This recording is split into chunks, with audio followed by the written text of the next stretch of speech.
Sure. I just did.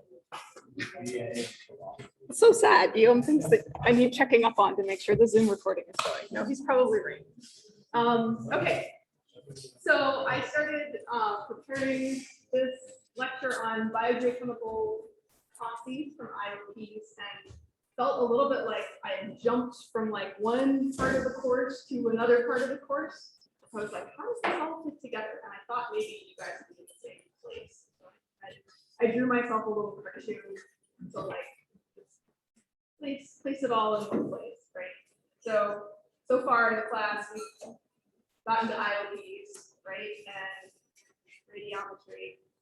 And we've had a lot of models that have gotten us in one direction, modeling and hydrolyte, and back in the other direction, like our semi-analytical versions, and some of the statistical methods that Kurt was talking about yesterday, right? So we've got this sort of full circle, I think, that we've now done at this point, going from IOPs to radiometry and back. And we're about to go out and get a whole bunch of field data that hopefully you guys will be able to achieve closure with and really be able to apply everything you've learned to so far. So what we're going to do right now is make a little branch over here. And I'm just going to write BGC for biogeochemistry.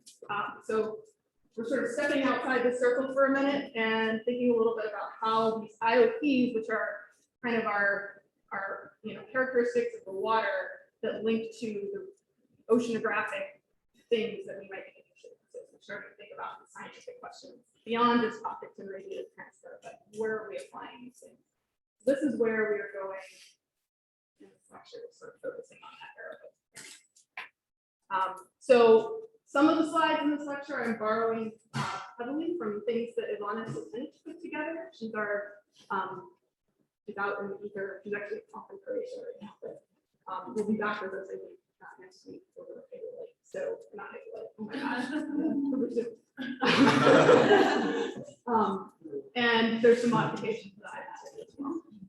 But so yeah, thinking about biogeochemical proxies from optical measurements. This is a figure from a modeling paper. It's a little bit old at this point, but I like it a lot. It kind of gave me a sort of conceptual understanding about spatial variability of things we might care about in the ocean.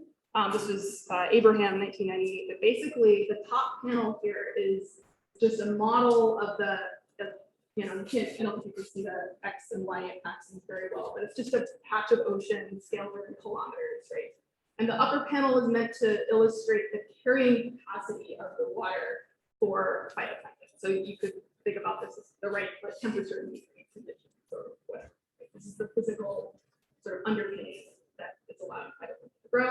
And then if you add turbulent advection into that and couple the lifetime of the phytoplankton community, it sort of throws some loss processes in, then you get the middle panel, right, which is happier on smaller scales. And then if you go up a trophic level to zooplankton, you get to the bottom, right? So this is just illustrating that, as probably many of you are aware, things in the ocean are inherently variable on short spatio-temporal scales. This scatter plot that's here is just conceptually illustrating the fact that there's sort of, we've got this dichotomy between techniques that we can get lots of samples at really high resolution up at this end, and not a lot of parameters, right? So what are some things that we can measure at very high space and time resolution? Chlorophyll fluorescence, right?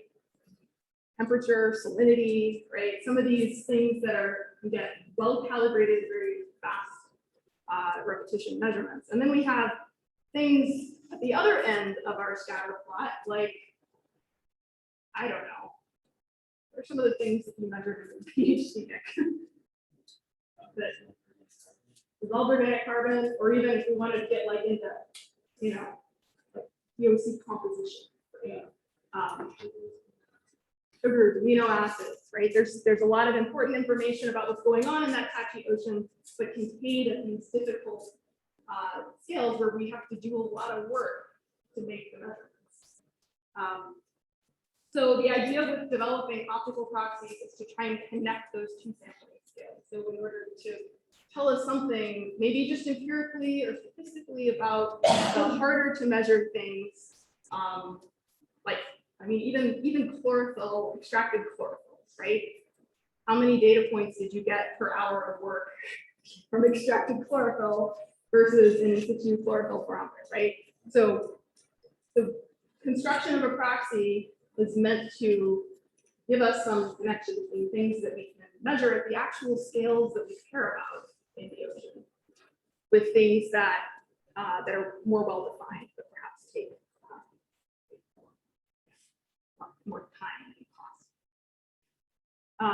So the proxies that we're going to talk about in this lecture are at the heart of some of these big sampling programs. I've drawn a big conceptual diagram for the exports program, which NASA supports up here just because I'm involved with it and I know it well. But the idea here is exactly the same. It's to create optical proxies for things that are going on like in the mesopelagic, right, where you can't even see with a satellite, but to be able to make these empirical predictive connections between the things that give us the scales we need and the things that help us in the process.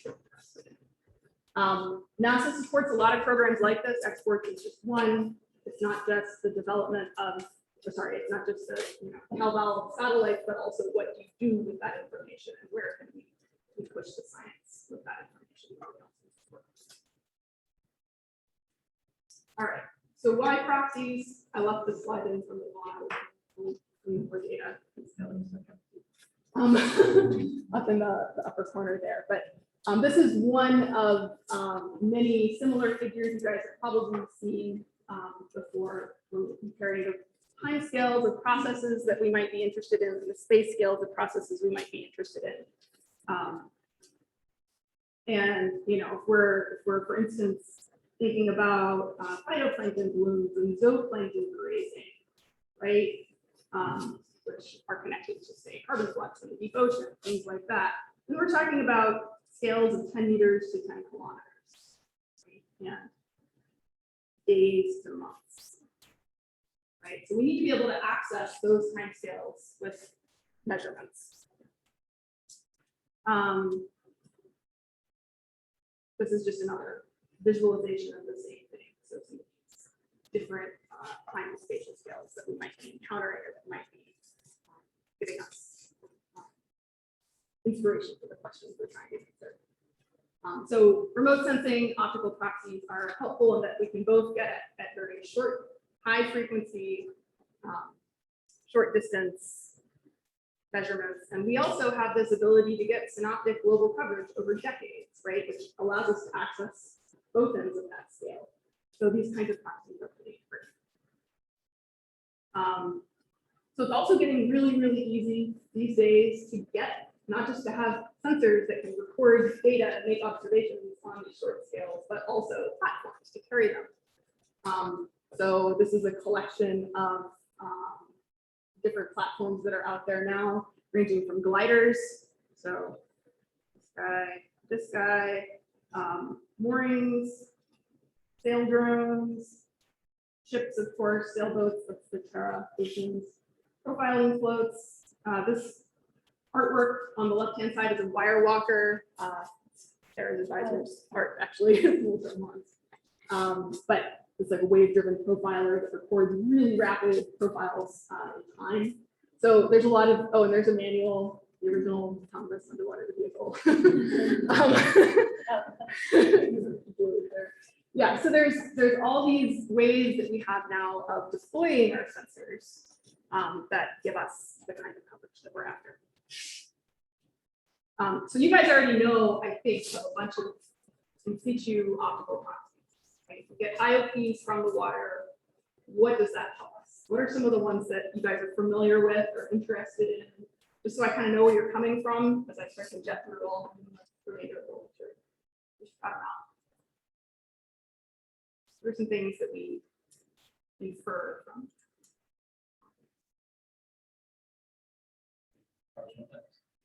Okay, PFTs, phytoplankton, biomass. Yep. Water clarity, okay. Particle size distribution. Nitrate, okay, yep. We get UV absorption, decomposing that, nitrate. I'm not going to talk about it too much in this lecture, but yeah, that's a good one. Yeah. NPP, okay, there's our rate. We will get to rates. At primary production. Should define that. I don't think we've talked about it too much yet. Yep. About chlorophyll and CDOM. Yeah. Suspended particulate matter. SPM. Yep. POC. PIC. Particulate inorganic carbon. So it's quite a long list. And construction of all of these proxies is at some level kind of empirical, right? So we're going to talk about the caveats and things to think about as we walk through proxies going further. Okay, so overview, we just sort of went through where proxies fit in the grand scheme of things and why we want to construct them. So I'm going to start by just sort of talking a little bit about some of the major proxies that are out there for concentration of stuff. Emmanuel said yesterday, first order concentration controls IOP. It's true. We can exploit this to great advantage. And I'm going to lean a little bit in on the particulate organic carbon proxy that new IOCCG draft report out on protocols for that. And it's a great one because it's had all this recent work on it to think about some of the caveats that come from our actual measurements of the stuff in the water that we're building our proxies on top of. So there's the uncertainties that come from that as well. And so then I'll go on and we'll talk a little bit about composition and rate. So once we sort of move from this first order of concentration dependence, we can start to pull out some of the variability and look at proxies for composition, how things are changing in space and time, which gives us some idea of rates. And then I'll talk about some caveats. Okay, so just to start off with, this is actually a slide I pulled from the beam attenuation lecture that we didn't quite get to like 2 weeks ago. But it's a useful slide because it's showing, we're looking at 3 profiles of fluorescence, chlorophyll fluorescence, beam attenuation, and sigma theta, sigma T, sorry, this is the density structure in the South Pacific Central Gyre. So this is stratified water column. And the labeling is a little tricky, but we're looking, I'll just annotate a little bit the one on the left here. So here's our density profile here. So you can see there's our mixed layer. And here is our chlorophyll fluorescence on this bottom axis coming up here. It's easier to see, I hope. And then our beam attenuation is this guy here. Sorry, beam attenuation is the blue axis at the bottom. So if you look at the profile shapes there, are they all telling us, like, well, the density is telling us where our mixed layer is, roughly. If you look at the fluorescence and the beam attenuation, what is similar and different about those profile shapes to go down to the upper couple hundred meters?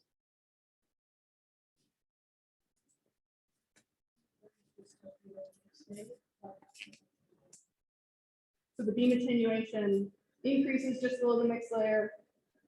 In the fluorescence, so there's a slight difference in their depth dependencies. Beam attenuation is a lot higher within the mixed layer, right? And fluorescence is a lot lower. So there's these different effects of that you know about now: photoacclimation, non-photochemical pinching, packaging, right? All these things that are affecting the chlorophyll fluorescence in vivo proxy versus beam attenuation, which is kind of a better proxy for this stuff in the water. Right. So when we start to build our proxies, we have to think about those differences. In the gyre, you expect all the stuff is all the stuff is probably right. So we're in the middle of the gyre. We're not expecting a lot of non-algal particles, suspended sediment, and stuff Yeah, so this is an example of sort of where the different behavior of our optical measurements and those different processes. So you guys, I think, have already seen a lot of this. This is absorption line height is a chlorophyll proxy. So this is one example of a way that we can pull information about something, a biogeochemical quantity, actually water from optical spectra. Another more recent result is actually pretty cool when looking at the anomalous diffraction approximation and looking at how the absorption band, the chlorophyll absorption band in the red, modifies the beam attenuation extinction efficiency at that band. And we can actually use that. I don't know if we can see that in our ACS data that you guys have collected, right? That we've got high in some of our culture spectra from the first week. There's a little dip around in the 600s that we can exploit to get a chlorophyll signal from the spectral shape of beam attenuation. The manual's on the edge of the seat. I mean, this is very, very cool. Yes, you see every CP spectrum. And we now, as part of inversion, the software that and the agreement with Proxies is standard. And it's completely independent from the absorption. It's another method. Yeah. And it has information about size that has never been calibrated, but it's in a recent pieces by Neil. He also related this to the size of fire packet based on the size of the measured with flow cytometer and NIOCD on the main students. So you're now able to say something about the size of the fire packet, not of the whole population part, but just the fire packet from this feature, which is I mean, the theoretical feature is from Van der Hal's book from the 60s. Where you see that, it's really amazing. How much we keep squeezing more and more and more out of this. Yeah, but both the absorption line height and this beam attenuation spectral shape proxy are both examples of things that are sort of unique to phytoplankton, Yes. right? And don't necessarily contain those same, like the chlorophyll fluorescence things that are going to be controlling the in vivo signature we see, right? That's not as influenced by that. Colin's going to get more into chlorophyll fluorescence on Friday, I think, so I'm not going to talk much about all the things there. But And the code for these can be asked people to do.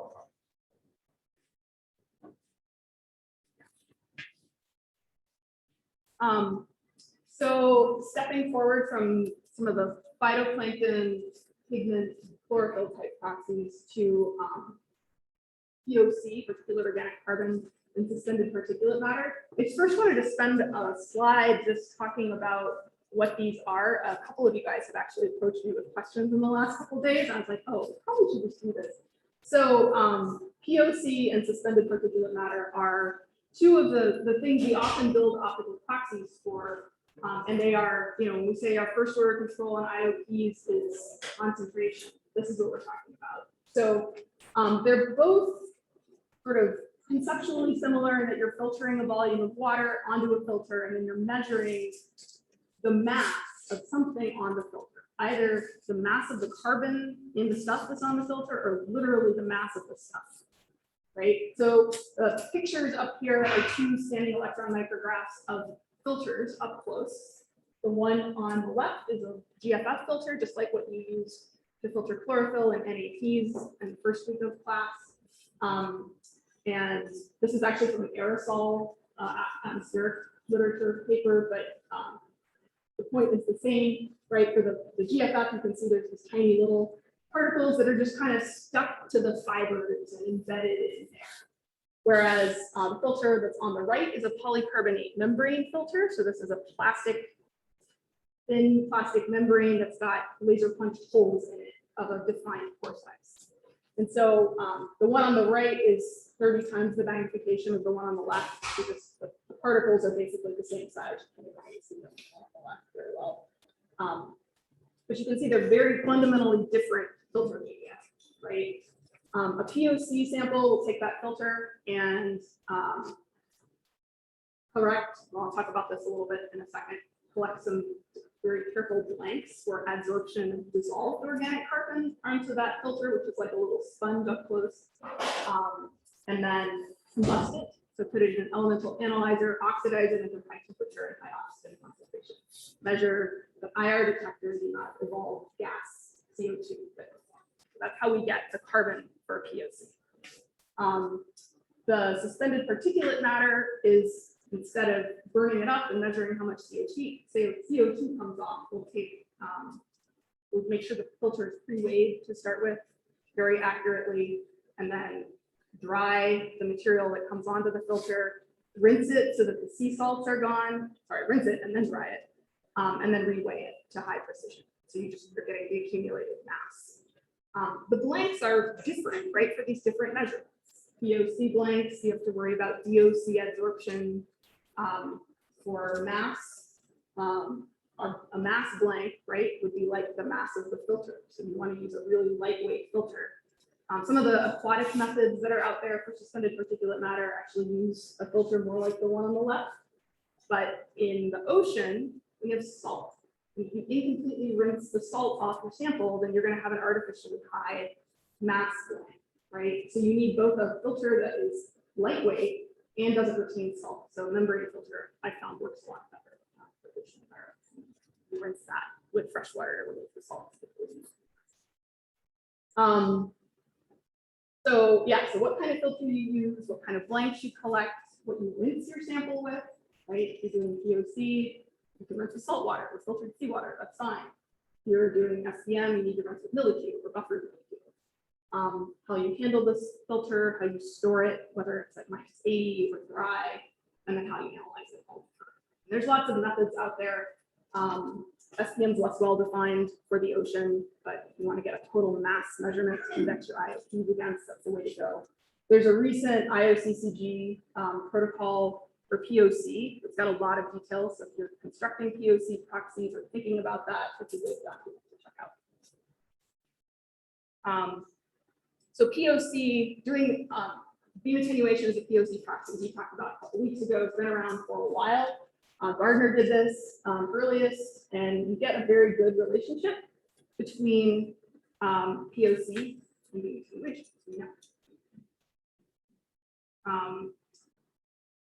This is a similar plot where we're looking at POC concentration on the y-axis and the beam attenuation on the x-axis. This is from the 2008 North Atlantic Bloom experiment. The papers from 2012, Ivana did this.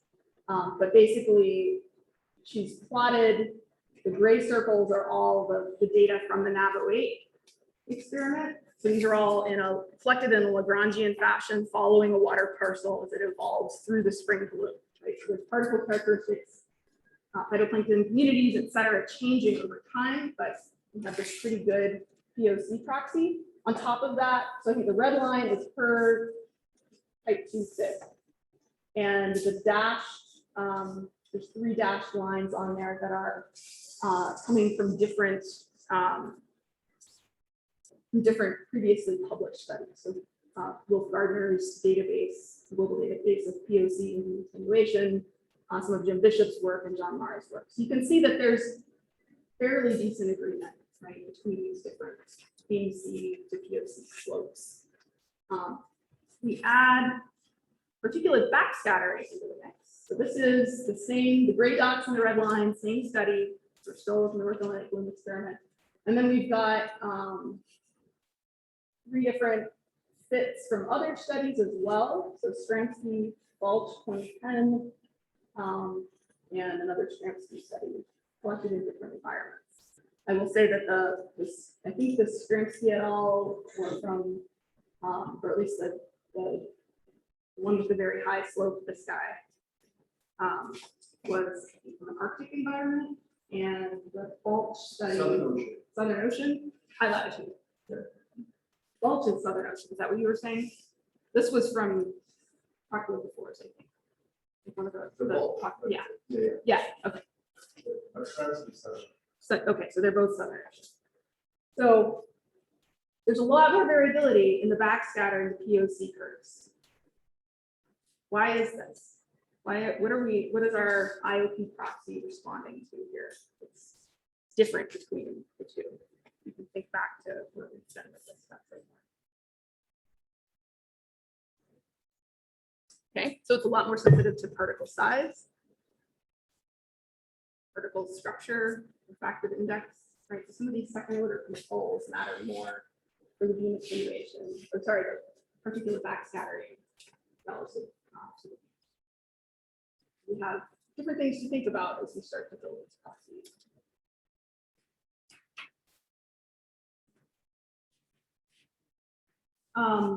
So here we're looking at a collection of slopes from plots like this.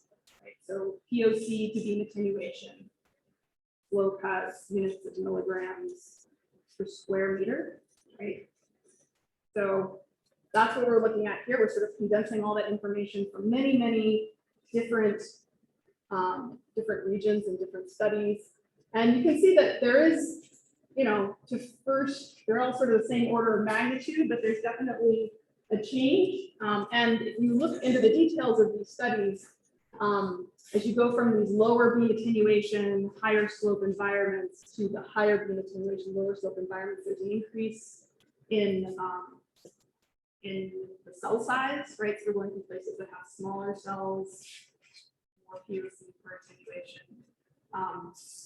Increase if you go oligotrophic to eutrophic systems, and sort of changes in the community cell size.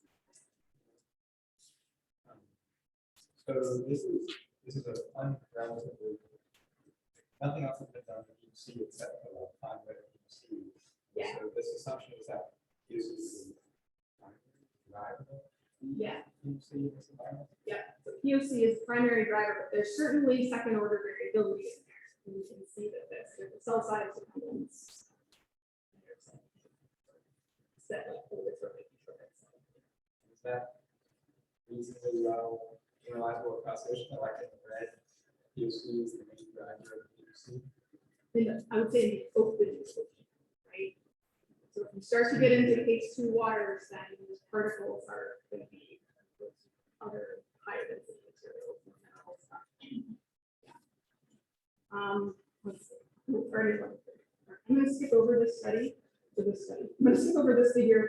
This is getting into large sleeping size particles and beam attenuation or attenuants to flux relationships. So if you're interested in that stuff.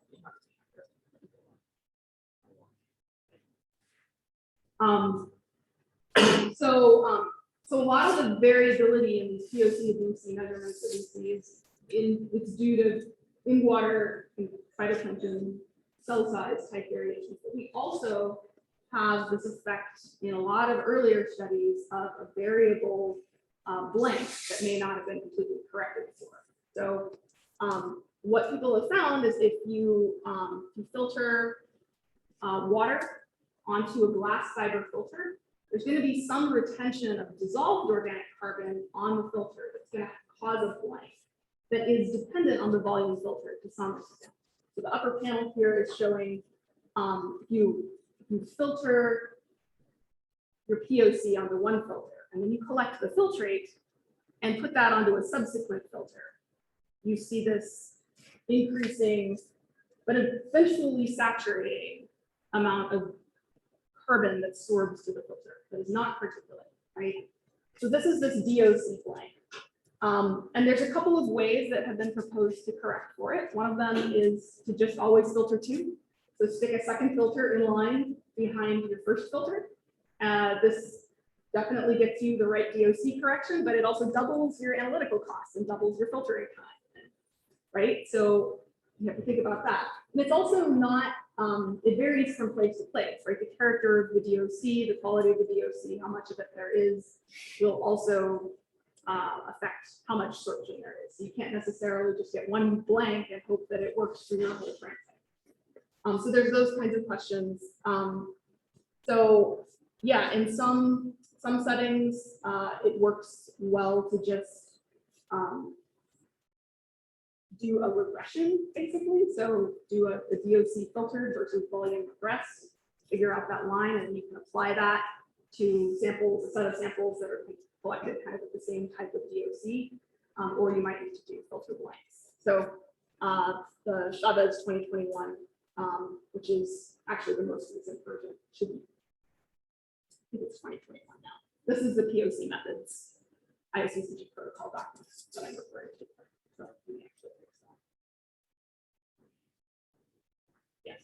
I was just gonna ask, do you want to put in what you were saying about using two filters? Yeah. So if you have a whole water sample, right, you've got some particulate and some dissolved, and of course the operation is separated by whether they pass through the filter or not. The first filter will capture POC, but it will also adsorb some carbon that is not particulate. And we know this because if we stick a second filter in line behind it, it's going to accumulate carbon, even though a particle is landed on the first filter. Right? So it's a sorption reaction on the filter. Yeah. Ben. Would we not be, in my method, would we not be underestimating the amount of carbon that was on the first one because some of it's already been taken out?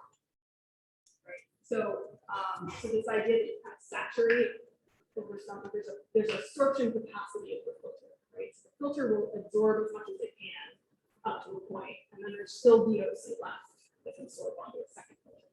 So if you saturate them both, then you can use the second one to correct the filter. Yeah. Just to clarify, so where do you get the Yes. Yeah. So you dry it and wad it up into a tiny little ball and wrap it up in a piece of tin, which is a catalyst for the oxidation. So you put it in an elemental analyzer that is a high temperature combustion, like 1,000 degrees Celsius. Makes the CO2 higher. There's one down the hall. We go ask them about it. But yeah, so they're pretty common instruments. A lot of analytical service facilities will run this. So a lot of times when you're collecting, when you're doing your tweaking your proxy for POC, right? The steps that we have a lot of control over that introduce a lot of uncertainty into the process are the filtration and handling steps. The actual analyzing is pretty straightforward. Calibrate your instrument.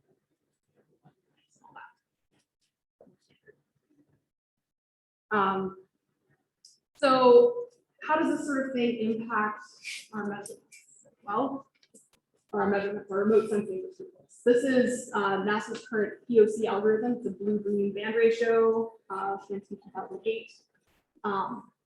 And the ground truth, C-truth data for this, I guess, don't have DOC absorption blanks removed. And unfortunately, it's hard to go back and correct this if you don't know the original volumes filtered, right? You don't necessarily know the original sort of raw POC data. So that's a really important thing to think about going forward. This is, I think, maybe the same one that Emmanuel was just showing in McKenna et al. 2019, looking at uncertainty in remote sensing. So same great paper, check it out. But this is a figure taken from that that's just comparing for two different POC algorithms, the band ratio one I just showed you and an IOP-based one. They've basically done an uncertainty analysis similar to what you guys did with the chlorophyll, the extracted chlorophyll a couple of weeks ago, and partitioned the uncertainty terms going into these POC retrieval. And in this case, the parts of these pie charts that are labeled U model include the uncertainty in the data that we use to develop the algorithm. In this case, uncorrected DOC absorption, right? And so you can see that for some algorithms, it's significant, not overwhelming. So there's our U model terms, right? That's what could be coming in from our model measures. And then on the other side, the IOP-based one, this side of the pie chart, the U model, more terms here. So don't worry about the exact labels on there. It's just talking about the different terms in these algorithms. But it can be really, really significant, right? In terms of the fraction of the overall uncertainty manual. This is a different picture. Oh, okay. Than the one that I just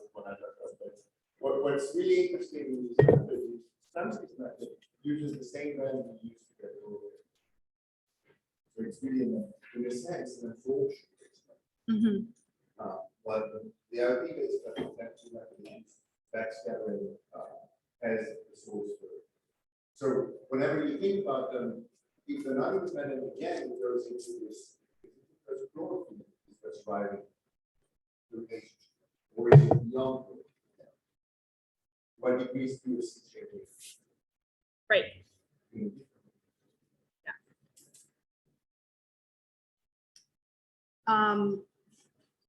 So there's a different sort of additional things that we can empirically try and retrieve from remote sensing or IOPs.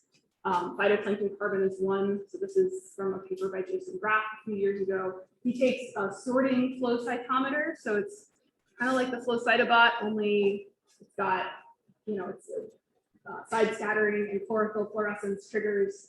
Instead of triggering an image collection, it switches a valve and sorts a cell into one vial or another. So you can actually put your sample in and it sorts it into cells with particular chlorophyll fluorescence or side scattering properties, which can be related to size and type of phytoplankton.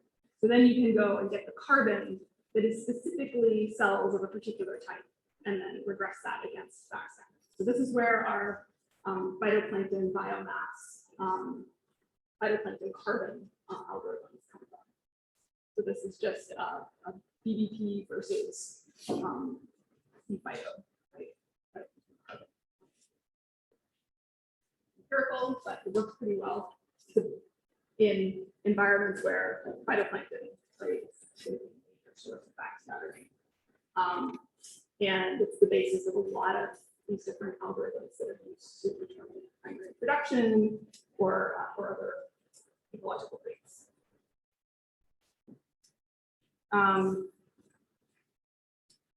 So this is actually going to skip over this one because are you going to talk about? Never mind. I'm going to skip over this one. Okay. So suspended particulate matter. I talked a little bit about the analytical method that we use to get that. So that's our total mass concentration. The figures I'm showing here are from a really nice paper by Green Increments back now in 2012. So it's almost 10 years old, but she did these meticulous measurements of different IOPs, so beam attenuation from various instruments, backscattering and side scattering, and regressed that against suspended particulate matter for case 1 and case 2 environments, looked at the inorganic organic composition of those particles, and was able to come up with some nice relationships. So in all of these, the gray dots are case 1 and black dots are case 2. And they're all, you can get a good sort of a first order mass concentration proxy from all of these. Although if you look at for instance, like our beam attenuation proxies both perform pretty well. Backscattering also performs well, but there's sort of this, if you take away the case 2, the dark gray, the black dots, right, there's a little bit more scattered. As we start to get out of the case 1, right, it's not as good of a proxy. And then the side scattering samples actually, so this is like the turbidity sensor that you guys used in the lab, looking at side scattering by particles. This is actually a really good regression, but this was discrete samples, right? So it's taking discrete samples out of a Miskin bottle, getting our measurement, and then also getting the reading in the turbidity sensor. Whereas here it's in water measurements compared to discrete samples. There's a little bit more variability. You can also see the acceptance angle differences between the two beam attenuation sensors, the LIST and the C-star. Right, the C-star measurements just have a lower beam attenuation overall. C-star is it's a transmissometer. It's like the LIST tau that's in the lab that we have it's just a single wavelength beam transmissometer. So you'll find them. Actually, there might be one on the Rosette that's coming on the IRC. So simple, but very straightforward. The acceptance angle is that. It's more like the AC9 and ACS. Yeah. It's like 1 degree, whereas the LIST is 0.03.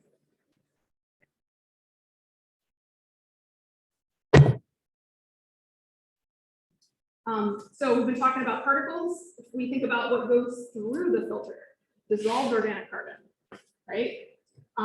We can sometimes get proxies for DOC from CDOM in the coastal ocean in environments where there's one source, right? Like a big river plume or one marsh or something like that, and one loss, like dilution into the ocean. As soon as you start to have multiple sources or multiple loss terms, your DOC to CDOM relationship gets a little wiggly and it's not as useful. But in a turbid river plume, like I worked in one for my PhD thesis, right? It's super nice. DOC and CDOM often have a good relationship. And in fact, CDOM and salinity often have a good relationship in environments like that. So there are studies out there like the one I'm showing on the right, where people have come up with algorithms to predict salinity from CDOM. But again, it's specific to a particular region and a particular CDOM and DOC source. Once we get out into the open ocean, it kind of all falls apart. So this is, oh, that didn't come out very well. I love this figure, but it's all grainy.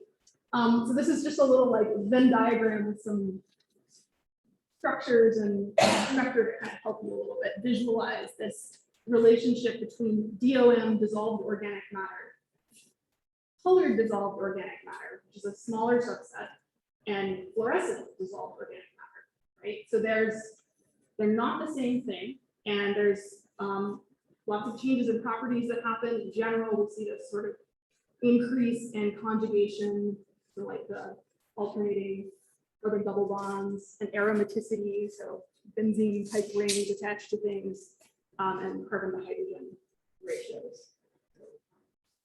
You see these changes in structure as you get into the colored and fluorescent subsets of these compounds. So trying to use CDOM to tell you something about DOC in the open ocean generally doesn't work, as shown in this global data compilation from a few years ago. There was one a couple of years ago paper by Dirk Ahren looking at DOC and CDOM absorption from space, and he attempted to make a global DOC algorithm from remote sensing, and it didn't really work all that well. So, you know, his best performing version of his algorithm he came up with was empirical regression against 4 blue-green wave bands, and he had to add salinity in to get it to do anything. And of course, if you're doing that, you're basically sort of constraining against the different regions in your data set with different salinity to CDOM properties. Yeah. Sorry? It's diluting. It's basically, if you have a river or a terrestrial source of CDOM, it's going to be one of your strongest CDOM inputs, then it's often fresh. So like a freshwater river plume will have high CDOM and low salinity, and then you just diluting it into ocean water that's high salinity, low CDOM. So they covariate. It's not that salinity does not determine CDOM, but the inverse covariate as both. So it's like one of those, in a single environment, one of those situations, you have one source and one loss. It's a simple system, just a mixing system. Yes, so DOC from space, probably not something that's going to work too well. Yes. It worked in the Arctic. But why did it work in the Arctic? There's a lot of rivers, right? It's a very river dominated environment, right? So again, you have to have this sort of strong source and dilution loss for that to work well. Okay, so concentration proxies, we just kind of skipped through a few that are out there. So to first order, concentration controlled IOPs, but if we start to look into some of that variability, we can start to think about additional proxies for composition and then for rate, right? If we're looking at, so I guess this morning we were talking about the how many independent observations you truly have if you're looking at a spectrum, right? But you can look at how things change in time, how they change in space. That's sort of a different type of information. Not spectral, right? But it is something you can retrieve from remote sensing. So those variations are used to give us rate proxies and flux proxies. Anyway, quote from Colin for today. And I think she said this basically, some version of this every day. Since it's what we do. Anything that causes variability is an opportunity to extract information.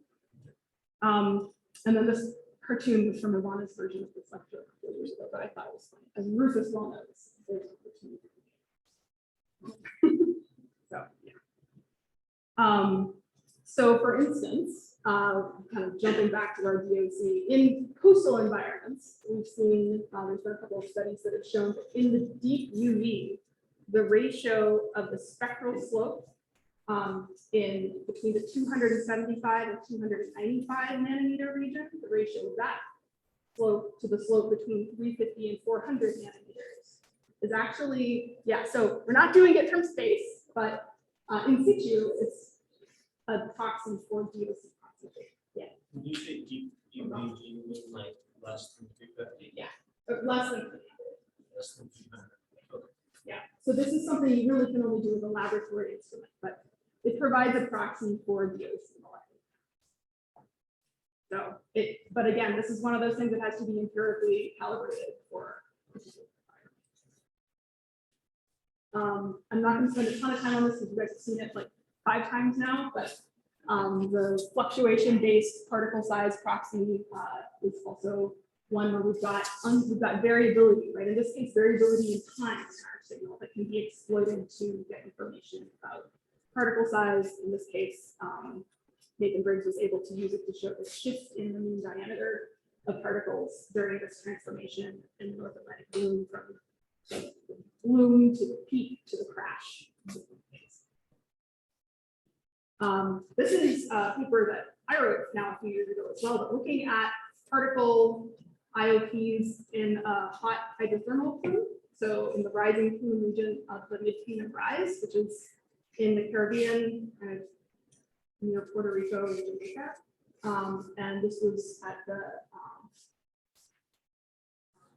hydrothermal field. So basically,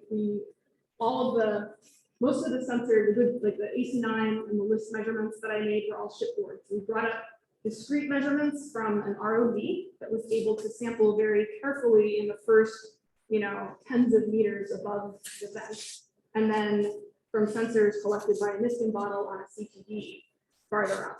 But it's very hard to sample these things, like something the size of a school bus if you're trying to hit from 4 kilometers on a wire behind the ship. So it's sort of like, yeah, we got samples, awesome. But what we found are sort of some of these proxies that we thought about for composition and size. We can start to think, and this is really just a exploratory, like what could you possibly do with these sensors in a really different kind of particle environment, right? But the attenuation coefficients fall off dramatically as you go from right above the vent, which was at about 49.75 here.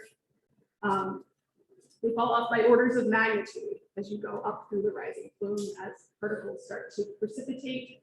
The particle size distribution slope are huge. I think at the time that I wrote this, I couldn't find any other marine PSD slopes that high, but you can imagine this is particles forming from the dissolved phase, right? Nucleating, making really, really tiny particles, and then either getting bigger or falling out, right? And so sedimentation of this material in the airfield around the vent is something that's been for a long time. Okay.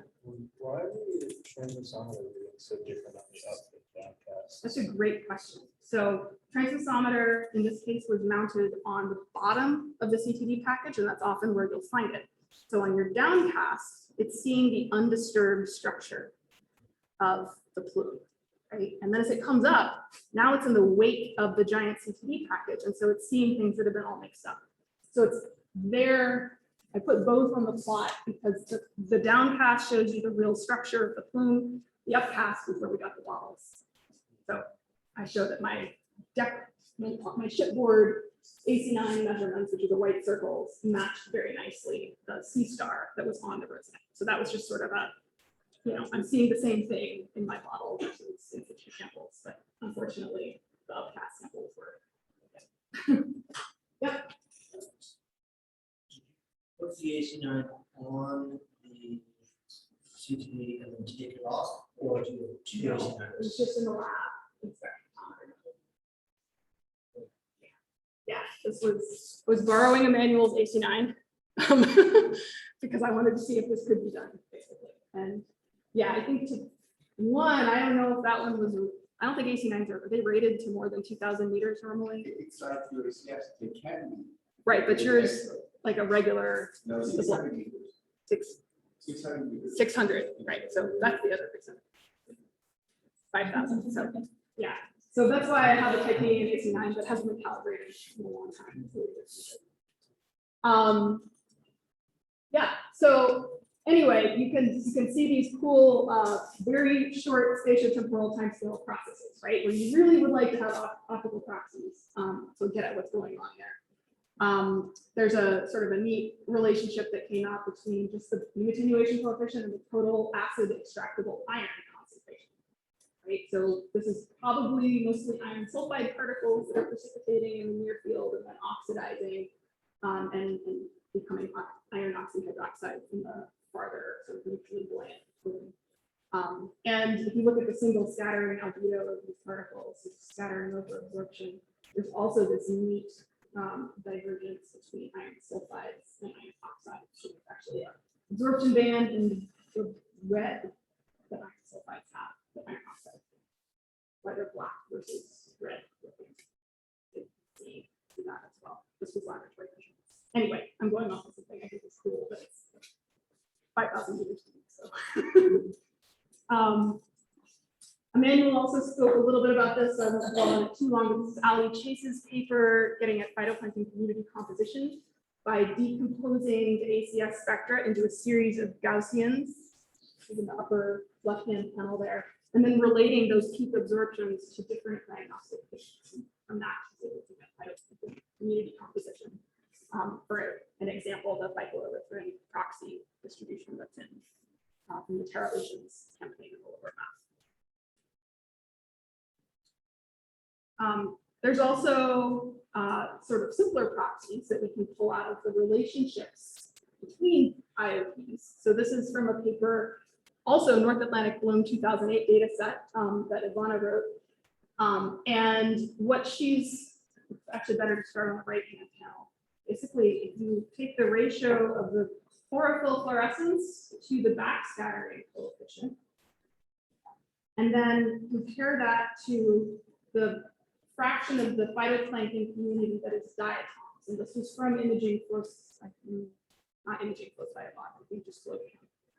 From flow cam data, from invalidated image data. There is a relationship there that shows that there's sort of a characteristic chlorophyll to backscattering signature in this environment, right? So I don't know if you can apply this to other environments. You would need to reestablish that proxy or something like it in a new environment. But in this one, there was this characteristic signal with this diatom dominated part of the community. And so what she was able to do with this is find, so this is, you know, her small number of data points that she was able to get with her flow cytometer data, right? And then she applied this to the orders of magnitude more data points that she had from floats and gliders that were out creating this autonomous map of an evolving partial water partial in the Lagrangian framework. So she was able to show this transition from sort of initial, the greenish points that are labeled number 2, are sort of the happy diatom community, right? Pre the bloom crash. And then as those diatoms run out of silicon at the peak of the bloom, we get this decrease in the chlorophyll to backscattering ratio, unhappy diatoms.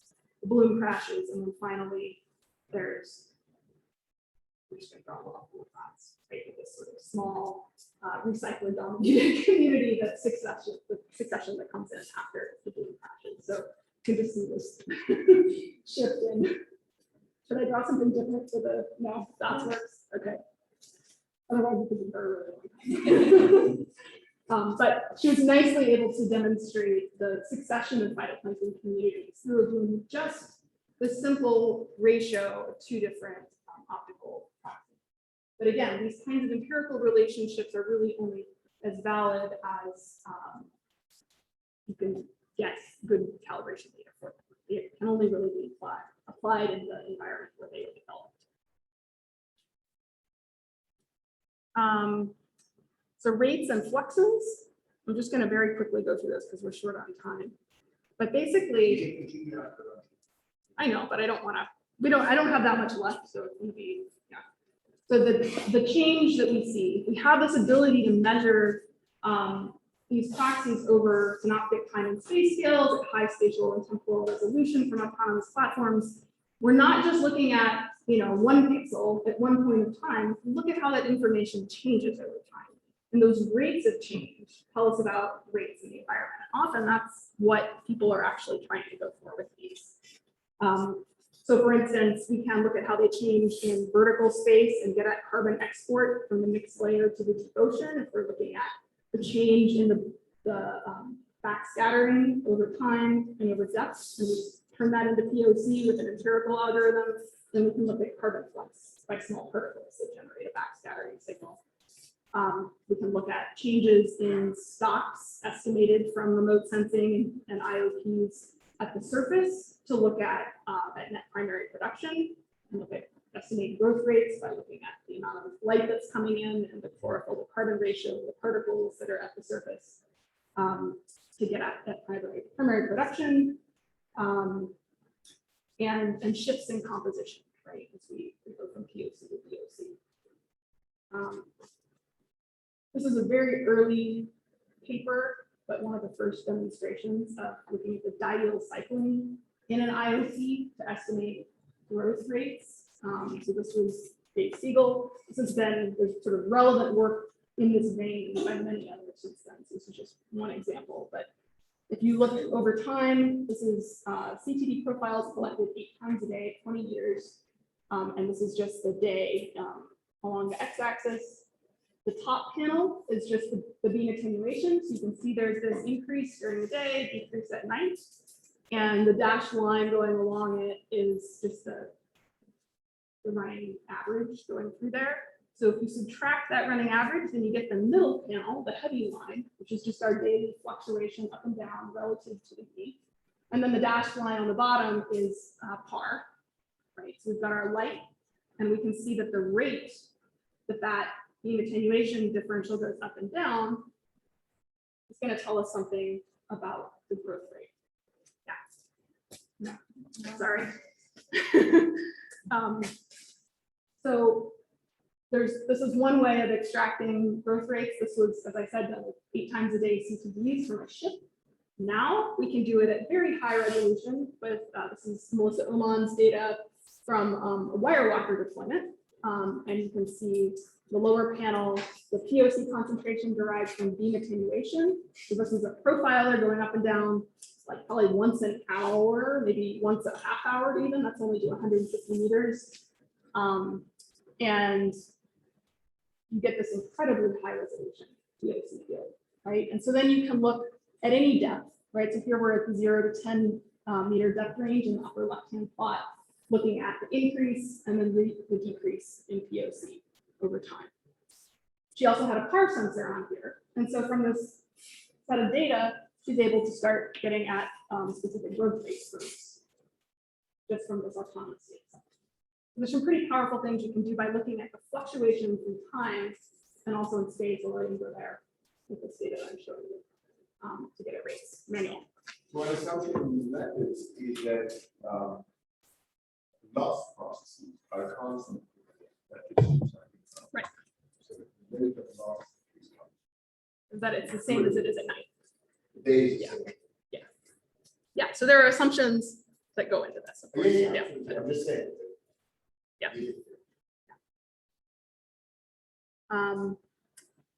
This is one more application of Nathan Briggs and his spikes in IOPs on profiling floats. So this was a science paper last year that basically he was able to take the backscattering spectra from profiling floats over time.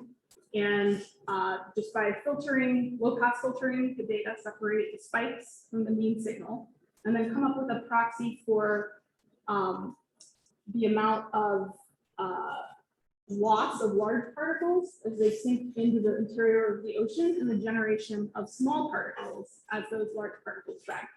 So we took this very large biogeochemical Argo float data set and found instances over time in various places where there was an event, right? A plume of large spiked particles descending into the ocean. So we picked out those events and was able to show this fragmentation process occurring. And actually was able to get the fragmentation rate, right, the loss per day as this plume of spiked particles sinks down into the ocean. He suggested that disaggregation during these kinds of events could account for maybe half of carbon flux attenuation from the surface of the mesoplanet. So some pretty cool things that you can do by looking at shifts over time in proxies. And we are, oh, I'll go quick. This is my own stuff. This is sinking particles as well, measuring them in a different way, actually using a sediment or using a transmissometer to intercept sinking particles. And you have to make some assumptions about whether particle turbulence can actually carry the particles into the 25 centimeter path length rate sampling area of the transmissometer. But under most sort of ocean interior conditions, it's enough to model it. But basically, if you look at the change in time, you have a transmissometer on a drifting platform, like a profiling float, and particles land on this as the float drifts. You're going to see an apparent increase in beam attenuation over time while the float drifts. And you can relate this change in time, again, of an optical proxy to a flux rate. Jim Bishop was actually the first one who did this back in 2004, and it was, I think it was almost accidental. Like he had a float with a vertically mounted transmissometer on it, parked it, right? And every day or so it wakes up, comes to the surface. And you notice that the beam C value when the float goes down to park is always lower than the first beam C value it got coming up for the next profile. And so from that, I was able to surmise, oh, this is measuring particle flux. So I've been calibrating this versus sediment traps and building a proxy very, very slowly because every dot on the property plot there takes a to get. So someday maybe we can do this, but there's generally good correspondence between flux measurements this way.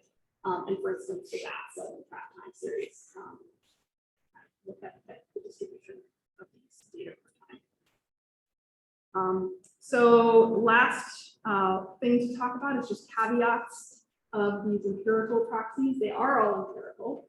I actually am going to repeat Kurt's slide from yesterday. He was talking about something entirely different, about statistical methods for remote sensing inversions, but his first 2 points apply directly to biogeochemical proxies for biology as well. Right? An empirical algorithm is only as good as the underlying data, right? So if your POC samples have GOC absorption that you haven't corrected, if your chlorophylls are quenched, if there's things that are in your C-truth data that you're not correcting for, it's going to go into your algorithm as well, or to your proxy. And then also, these proxies are often tied to a specific time and space because they are mostly very empirical, right? And so it's important not to overextend your method. To create a proxy one place and then assume that it applies somewhere else. You have to get the right validation data for that. So caveat sort of to close out, you have to validate, make sure that you have strong relationships and that there's actually a physical connection, right? Are you just measuring chlorophyll, it turns out, right? So you need to make sure that there's sort of a unique direct relationship between what you're measuring and what you're inferring from it. And interpolate, don't extrapolate, right? So things are again tied to the environment where you get them. And I'll end with a quote from Mary Jane Perry, who's not teaching this class anymore, but was influential on many of us. But proxies work until they don't, and so it's you have to take the responsibility to figure out where that is. All right, so that's all I've got. And I think that means it's lunchtime.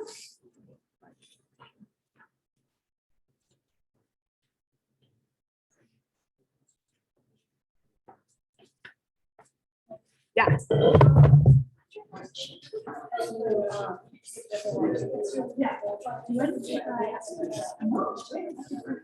Okay, awesome.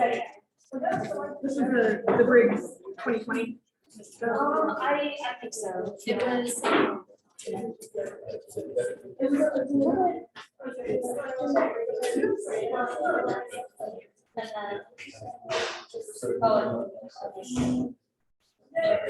But yeah.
So sorry.